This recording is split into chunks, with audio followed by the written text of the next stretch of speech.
Salam, vaxtınız xeyir. Dünyada enerji böhranı ilə bağlı risklər artdıqca dünyada bir çox ölkələr yeni enerji yolları və enerji xəritələri cızmağa başlayır. Bu yollar hardan keçəcək və necə olacaq əsas sualdır. Hansı ölkələrə təsir eləyəcək, hansı ölkələrin ərazisindən gedəcək və bu axarda baş verən hadisələrin özü də önəmlidir.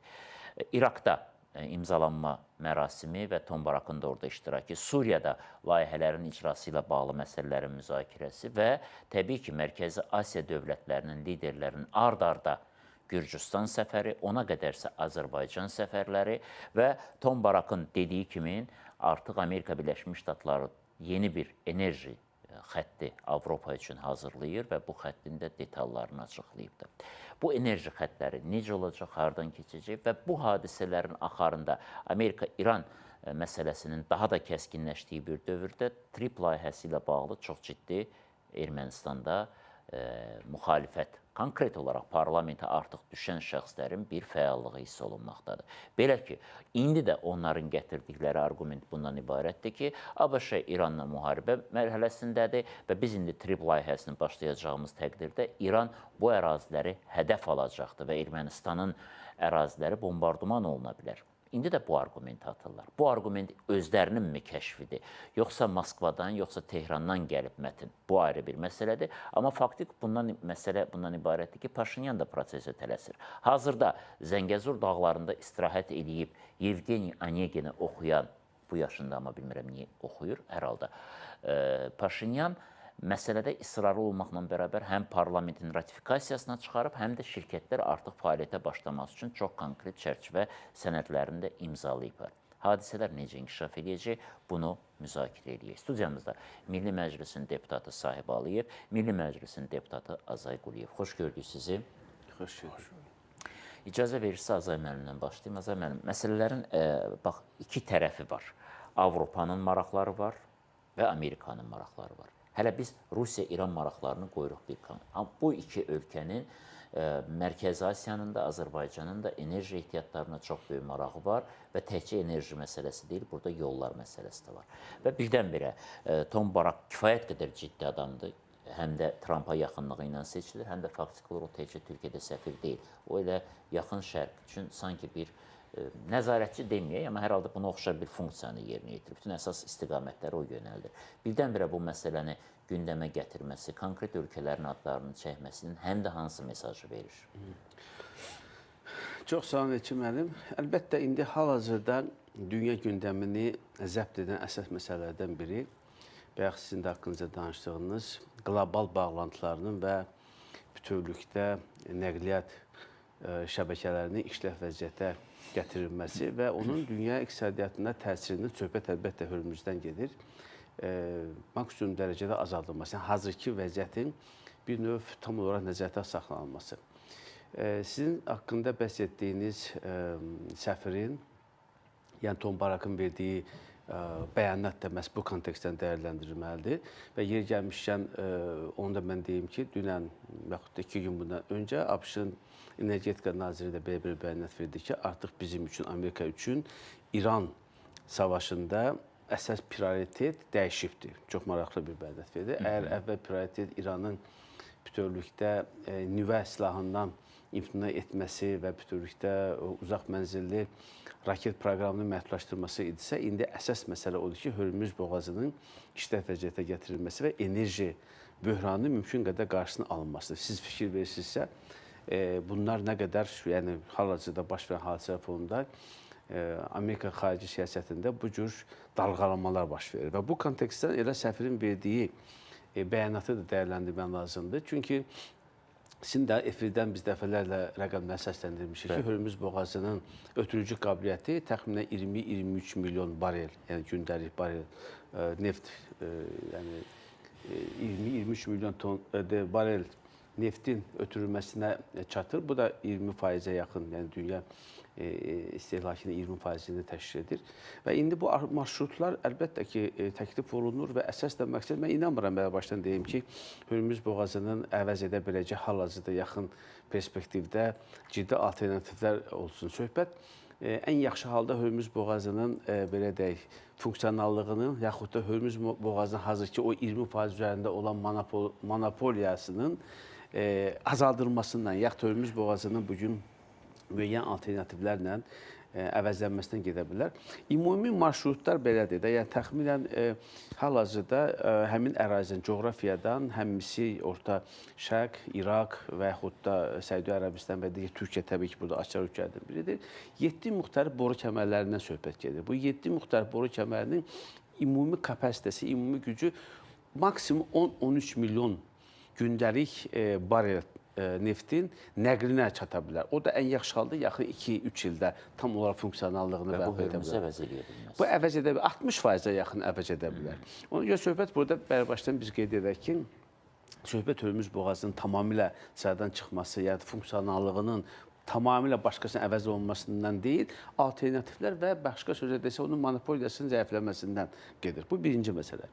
İkinci, alternativlər gəldi. Hələ biz bir neçə 10 il bundan öncə 4 dəniz layihəsi var idi. Türkiyə bunu irəli sürmüşdü. Fars körfəzi, deməli, Xəzər dənizi, Qara dəniz və deməli, Aralıq dənizi. Bu marşrut bizim indi müəyyən formada, başqa formada bizim üzərimizdə dayandığımız deməli, Trans-Xəzər marşrutuna daha çox bənzəyir və yaxud da Trans-Xəzər marşrutunun körfəz hissəsini kənara çıxarsaq, onun mərkəzi Asiyanı birləşdirsək, məsələn, səfirin də verdiyi bəyanatda bu müəyyən formada qeyd olunurdu ki, Türkmənistan və Orta Asiya deməli, enerji resurslarını məhz Xəzər dənizi vasitəsilə Azərbaycan üzərindən Türkiyə üzərindən vasitəsilə Avropaya çıxarması. Bugün bizim üçün də bu ən real və ən maraqlı marşrutlardan biridir. Həm də bütövlükdə mən hesab edirəm ki, həm Avropa Birliyinin, həm Amerika Birləşmiş Ştatlarının hazırki strateji yanaşması da bunu deməyə əsas verir. Burada əlbəttə ki, söhbət həm də belə olan təqdirdə TRIP-in, yəni bizim haqqında danışdığımız Zəngəzur dəhlizinin TRIP layihəsinin funksionallığının artmasından və yaxud da onun qısa bir müddətdə icrasından biz danışmalıyıq. Düzdür, burada siz də qeyd etdiniz ki, İran təhlükəsi, İran belə deyək, bu məsələ ilə bağlı irəli sürdüyü müəyyən ittihamlar, tələblər bu nə qədər real olacaq. Əlbəttə, biz bunu nə qədər də inkar etməyə çalışsaq, bugün bu və digər formada bu risklər var. Yəni, bu risklər nədir? Bu, təbii ki, birbaşa hər hansı bir müdaxilədən ermənilərin dediyi kimi buranın bombalanmasından, yaxud da bu ərazinin müəyyən mənada hücumların məruz qalmasından getmir. Amma istənilən halda TRIP ətrafında, yəni İran ərazisində bugün münaqişənin baş verməsi istər-istəməz qeyri-müəyyənlik yarada bilər və bu da xarici investorların, sərmayəçilərin daha böyük belə də həvəslə bu əraziyə vəsait qoyması, yaxud bu layihəyə vəsait qoyması müəyyən müddətə ləngidə bilər. Amma reallığa gəldikdəsə, atılan addımlara gəldikdəsə, görürük ki, bu məsələdə artıq tərəflərin ciddi siyasi mövqeyi var. Birinci, bayaq da qeyd etdiniz, artıq ABŞ-la Ermənistan arasında bundan bağlı memorandum imzalanıbdır və bu yaxınlarda həmin o imzalanmış da şu saziş, TRIP sazişi ratifikasiya üçün parlamentə gələcək. Artıq Konstitusiya məhkəməsinə göndərilibdir. Konstitusiya məhkəməsi onun uyğunluğunu müəyyən etdikdən sonra artıq Ermənistan bu ratifikasiya edəcək. İkinci, artıq TRIP layihəsi ilə bağlı TRIP Development şirkəti yaradılıbdır. Onun da rəhbəri Rus millətindən olan, amma Amerika vətəndaşı olan Konstantin Sokolov səhv etmirəmsə təyin olunubdur. Ermənistanda bir çox layihələri var. Bu artıq burada özü ciddi bir mesajdır. Üçüncü, artıq bu bölgə aparılıbdır. Məsələn, özü çox maraqlıdır ki, həmin TRIP Development-in çox ciddi şəraitləri olacaqdır. Hələ 200 milyon bir fonda ayrılıbdır onun icrası ilə bağlı və 49 il müddətinə deməli, TRIP Development layihəsi, deməli, şirkəti bütövlükdə bu layihənin icrasına, bütövlükdə logistikadan tutmuş bütün giriş-çıxış məsələlərə nəzarət edəcək və ondan sonra biz ki, bölgəyə əsasən, hazırki bölgəyə əsasən, deməli, TRIP layihəsində 76% pay Amerikaya malikdir, 74% Amerikaya malikdir, 26% deməli, Ermənistana malikdir. Və burada dünən də sırağa gün Ermənistan Xarici İşlər Nazirinin verdiyi açıqlamada bəlli oldu ki, sazişdə bir neçə məqamlar nəzərdə tutulub və 49 ildən sonra bunun uzadılması, növbəti 50 ilə uzadılması baş verərsə, Ermənistanın payı burada artacaqdır. Ermənistanın payı olacaq 49, ABŞ-ın payı olacaq 51. Yəni, bu da ondan ibarətdir ki, bu yeni bir yanaşma yeri gəlmişəm. Bu da daxili auditoriya üçün nəzərdə tutulur. Ermənistanın görünür son müddət ərzində apardığı danışıqlar müəyyən mənada öz nəticəsini veribdir və artıq burada belə bir konfigurasiya formalaşıbdır. İndi gələk burada Avropa İttifaqını da biz burada qeyd etməliyik. Azərbaycana iyul ayının birində, ikisində Avropa İttifaqının komissiyasının rəhbəri xanım Ursula von der Leyen səfərini biz xatırlatmaq yerinə düşər və səfərdə bilirsiniz ki, bir çox mühüm nəticələrlə yanaşı eyni zamanda xanım prezidentin verdiyi bəyanatın əsas məzmunundan ibarət idi ki, biz Cənubi Qafqazın enerji, logistika və rəqəmsal infrastrukturu üçün ilkin olaraq 200 milyon qrant səviyyəsində demək həcmində vəsait ayırırıq və sonradan özəl sektorla cəlb etməklə bu rəqəmi 2 milyarda qədər artırma imkanı var. Yəni deməyim odur ki, burada bir tərəfdən Amerika Birləşmiş Ştatlarının sərmayəsi, bir tərəfdən Avropa İttifaqının, bir tərəfdən Türkiyənin, bir tərəfdən Mərkəzi Asiyanın və dolayısıyla Çinin də marağını nəzərə alsaq, bu TRIP layihəsinin həyata keçirilməsi və reallaşması şübhə doğurmamalıdır.